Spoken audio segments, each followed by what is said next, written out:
রাশেদা গিয়েছে আমাদের জন্য খাবার আনতে, কিন্তু এখন পর্যন্ত রাশেদা যে ফিরে এলো না। ঠিক আছে স্বামী, তুমি এখানে বসো।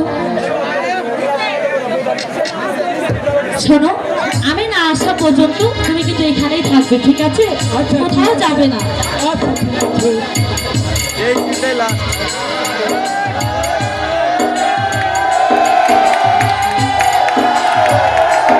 এখানেই থাকবে, কিন্তু কোথাও যাবে না।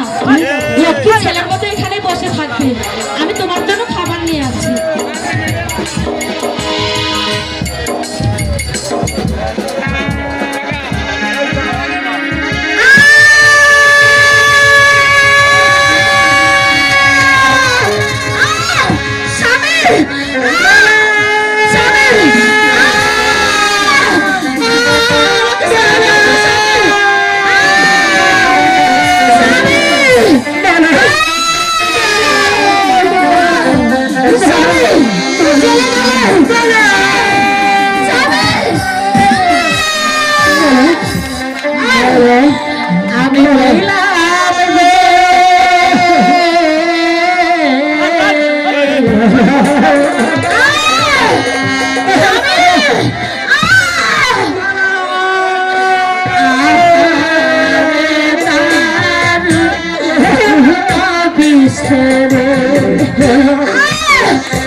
Buddha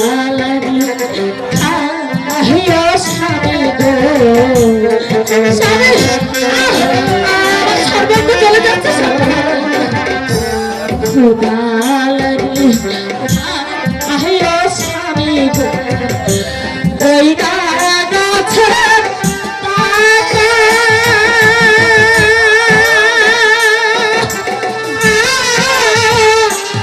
আদি কৃষ্ণ ধরলে খায় গো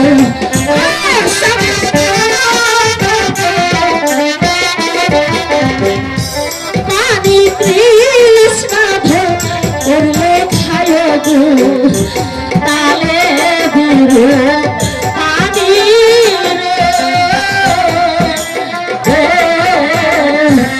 আহারে দারু কিশোরী চলে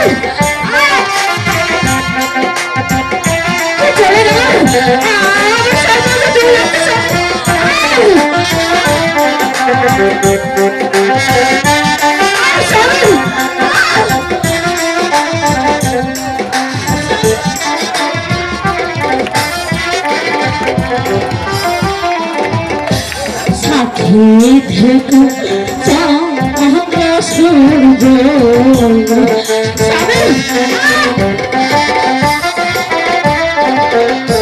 সাথী থেকে চাঁদ সূর্য আসমানের জহর বিনা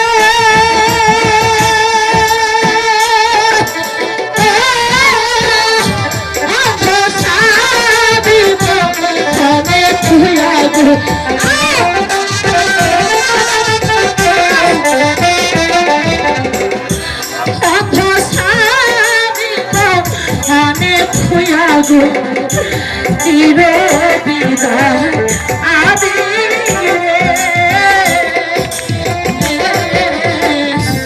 আহারে দারু দিশরে আমি মহিলার রে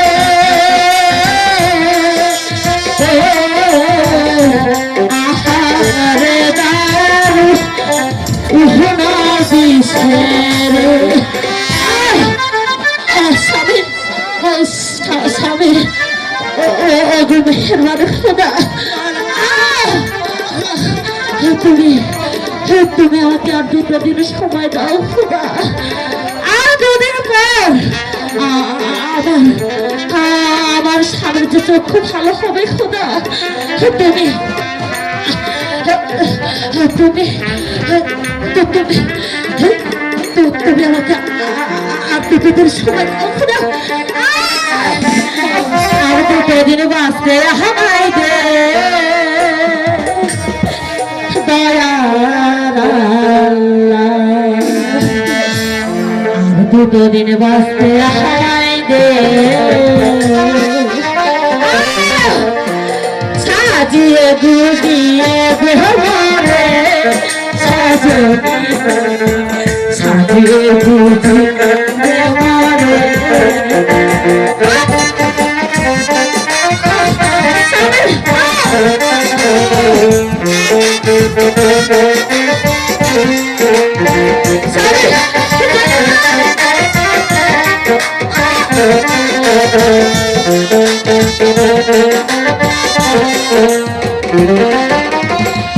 দুই পাতা গরম চলে ছুয়াই আমার শাড়ির তলে দুই পাতা গরম চলে দুই পাতা গরম চলে ছুয়াই আমার গোলাপ হাতের গোলাপ চৌকন মাইকাতে সাজনি তোরা সাজিয়ে গুজিয়ে দেবরে সাজিয়ে গুজিয়ে দেবরে সাজনি তোরা সাজিয়ে গুজিয়ে দেবরে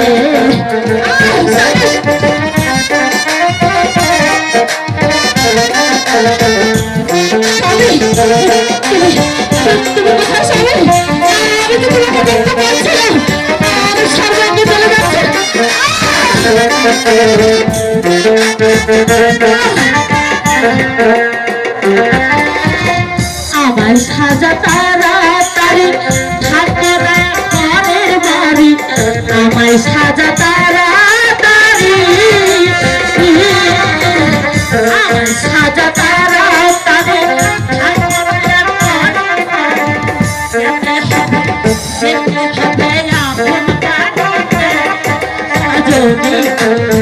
সাজিয়ে বুঝি দেবরে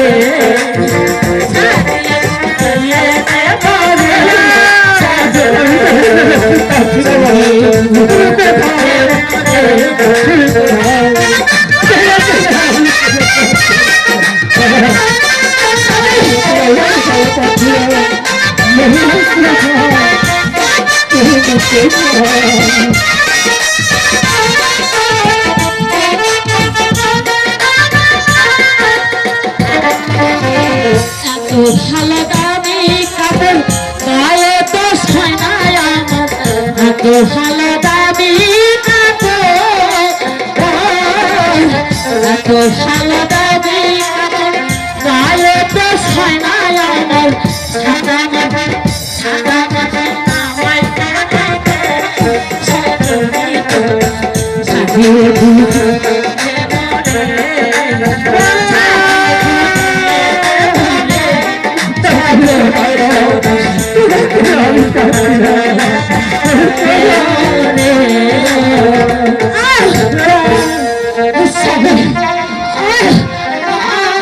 তোমাকে দেখতে পাচ্ছি না স্বামী আমি তো আমার সর্বঙ্গ তুমি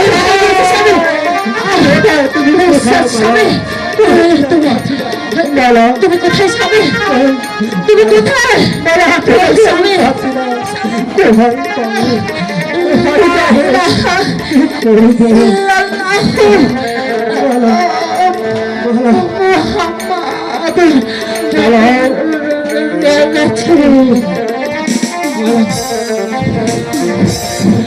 এখন আমি কি করব কোথায় যাব আমি তো অন্ধ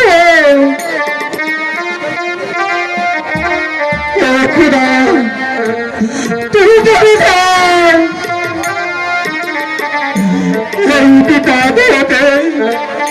আমি কিভাবে রক্ষা পাবো কেউ কি নেই কেউ কি নেই আমাকে রক্ষা করো কেউ কি নেই কেউ কি নেই বাড়ি আছি ভাবছি আর কোনো ভয় নেই ভাবছি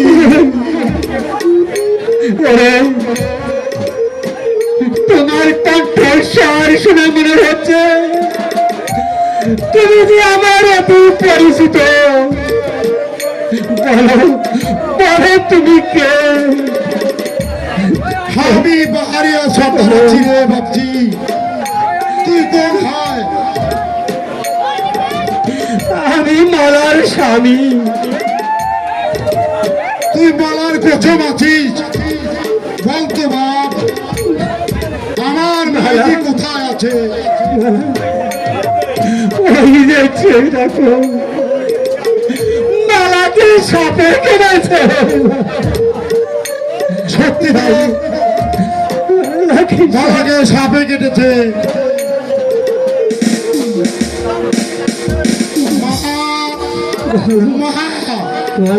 সন্তান তোমাকে ডাকছে মা তুমি সারা দাও মা তুমি সারা দাও আমার সন্তান তোমাকে ডাকছে আমার মনে কি দুঃখ রইল এই মরণের সময় আমি কাছে থাকতে পারলাম না বাবার কাছে আমাদের উজার বাড়ির কাছে কবরস্থান আছে মালাকে নিয়ে আমরা ওই জায়গায় আমরা কবর দেব চল ভাবছি আমরা মালাকে নিয়ে যাই মালাকে নিয়ে যাই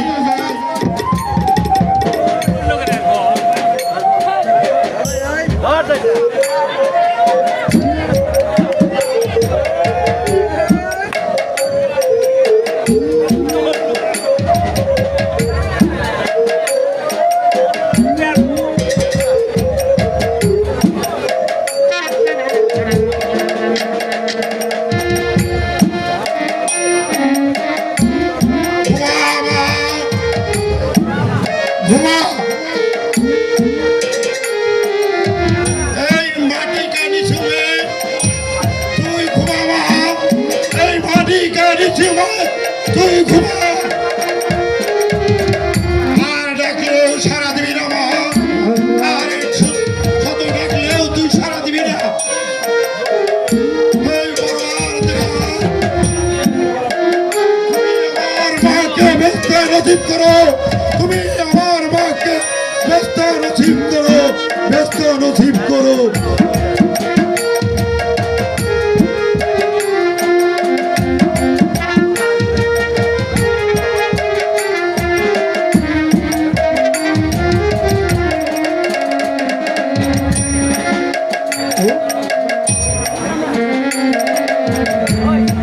বারো বছর হয় পরলোকে চলে গেল।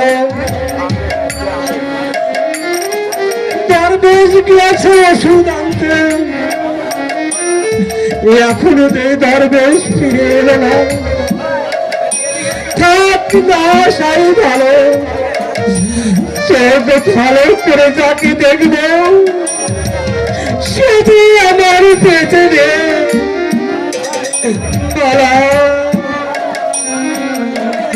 তুমি কবর থেকে আল্লাহর কাছে প্রার্থনা করো, আমি যদি তোমার আসিরি সঙ্গী হতে পারি,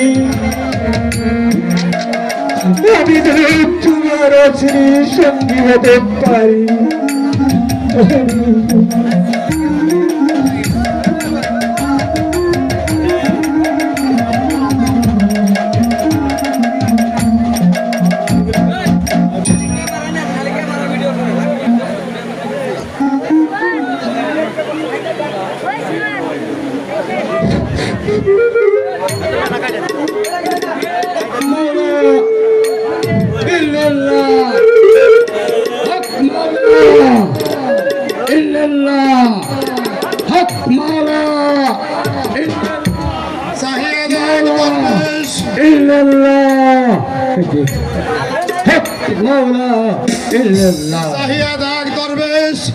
মায়ের কবর কাছে বাবা বাবা কেমন করে বসে আছে।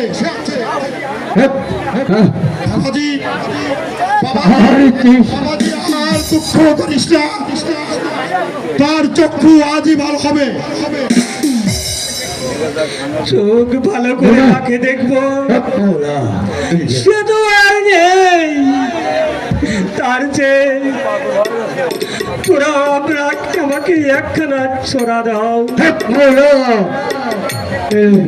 আমার গলার মালা যে পথে গিয়েছে আমি সেই পথে চলে যাব। তাহলে কি আমার 24 বছরের বন্দাগি কি ব্যর্থ হয়ে যাবে? বাবাজি এই দরবেশ তোহার লাগিয়া 24 বছর পরিশ্রম করিয়াছে, তোমাকে তুই ব্যর্থ করিয়া দিস না বাবা। তাহলে আমার চক্ষু ভালো করে দাও। তুমি এই নাও ওষুধ, এই একটা পুকুর দেখা যাচ্ছে, ওই পুকুর থেকে গোসল করে ভালো করে এনে এই ওষুধটি তার চোখে লাগিয়ে দিবে। চোখে দেওয়ার সাথে সাথে তার চক্ষু ভালো হয়ে যাবে।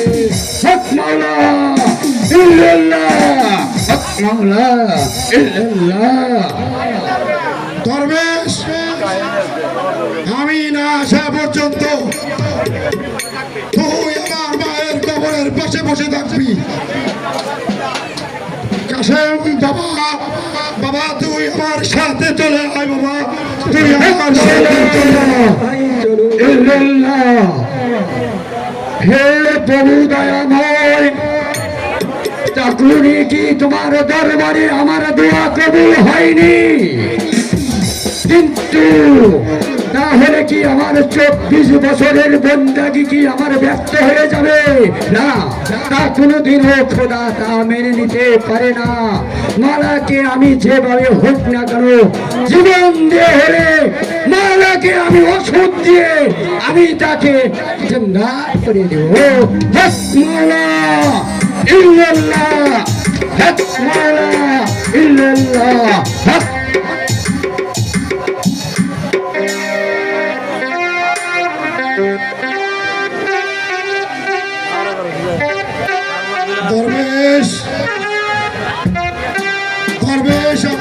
নদীর কি ভালো হয়েছে? কাশেম, তুমি এখন দেখতে পাও?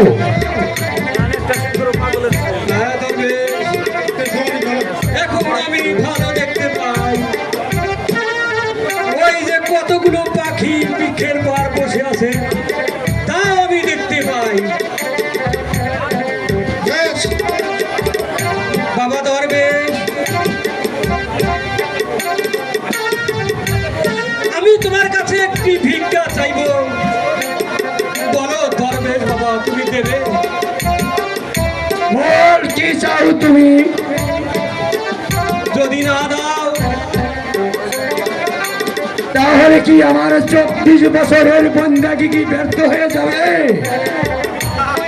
আমি চাই আমার গলার মালাকে। মালাকে?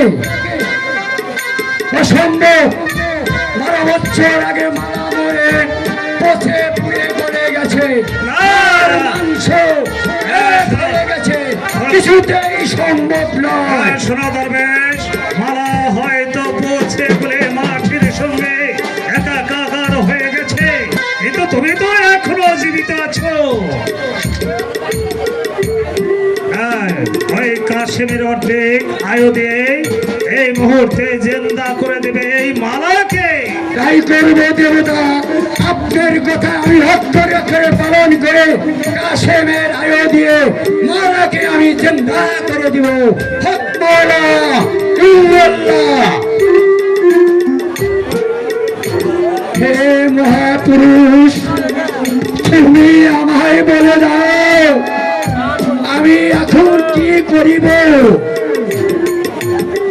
আজ পর্যন্ত কি তোমার দোয়া আমার দরবারে, কিন্তু আমার অপরাধ কি? হে বহু, তুমি আমাকে একটু ভিক্ষা দাও। সাধনতার হয়াছে পূর্ণ, প্রার্থনা কর খোদার কাছে।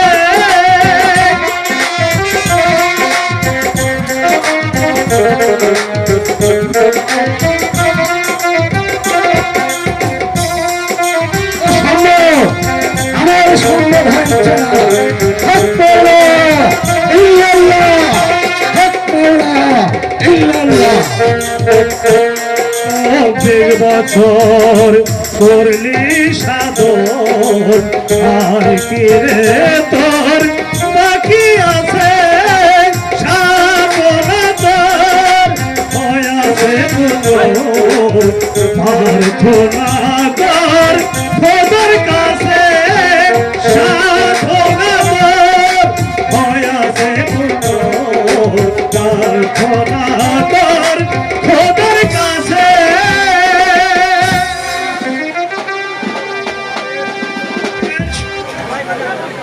হ্যাঁ, সবাই মিলে আমরা ওই আল্লাহ তাআলার দরবারে হাত উঠে প্রার্থনা করি। হয়তো মালার কবরের মাটি দুভাগ হয়ে মালা হয়তো জিন্দা হতে পারে। দরবেশ, হে দয়াময় খোদা, কাশেমের অর্ধেক নিয়ে মালিককে জিন্দা করে দাও। হে খোদা, তুমি কাশেমের আয়ু নিয়ে মালাকে জিন্দা করে দাও। মালা, মালা, মালা, মালা,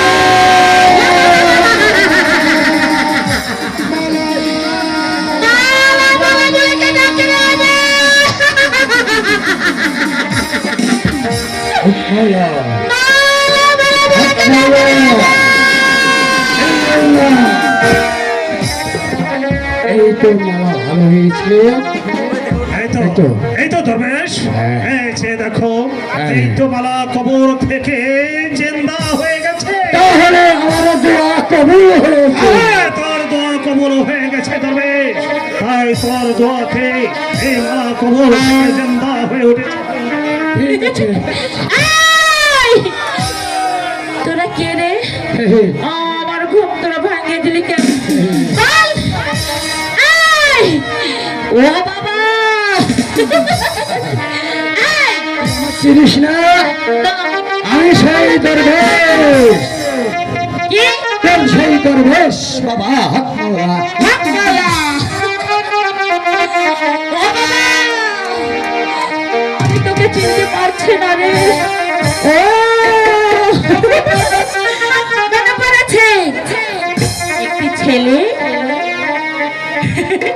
আরেকটি মেয়েকে কি জানো ও মনে পড়েছে। তুই ওই ছেলের চক্ষু ভালো করার জন্য পানি আনতে গিয়েছিলি, মনে পড়েছে? ওরা জিন্দালি খাজা বাবা, জিন্দালি খাজা বাবা, জিন্দালি খাজা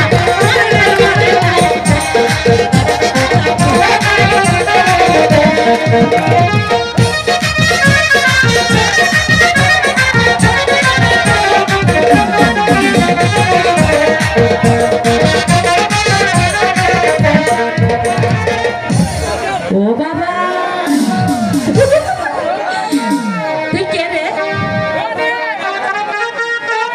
স্বামী, কি স্বামী। স্বামী?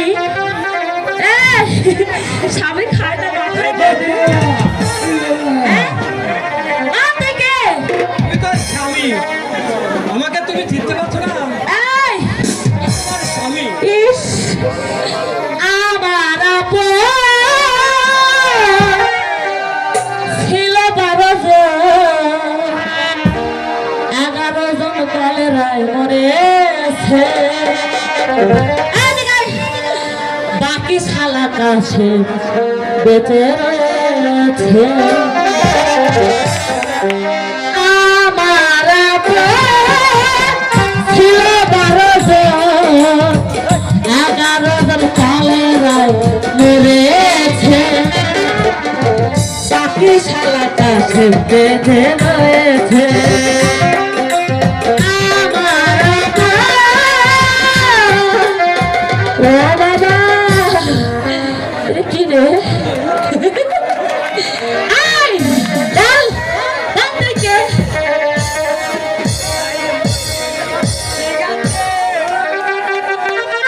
এত চিনতে পারছিস না? না তোকে আমি চিনতে পারছি না। বল, কোন থেকে? আমি বনরাজ। হক মাওলা। মনে পড়েছে একটি ছেলে আর একটি মেয়েকে তুই ডাকাতের হাত থেকে রক্ষা করেছিলি, এখন মনে পড়েছে। আরে চল গরি রে যাব তো খবরটা, আরে চল গরি রে যাব তো খবরটা, মাকে ছাড়া ছাড়া রে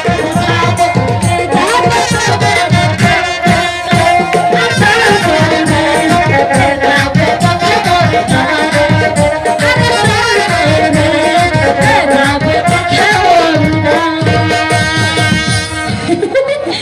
তুমি কে গো?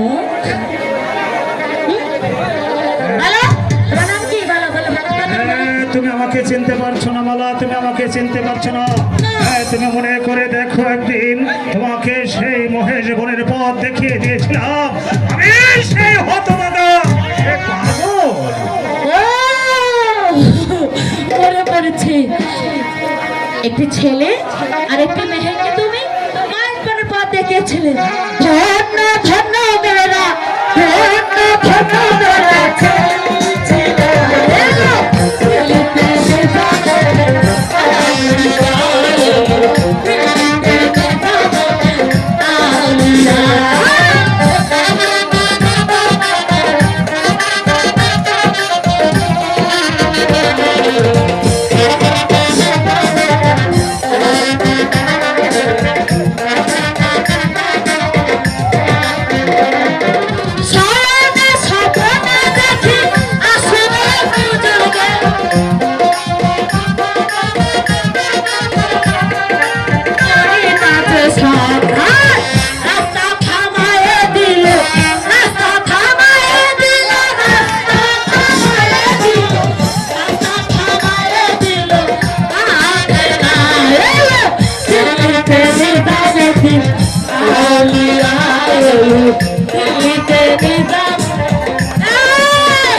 আমার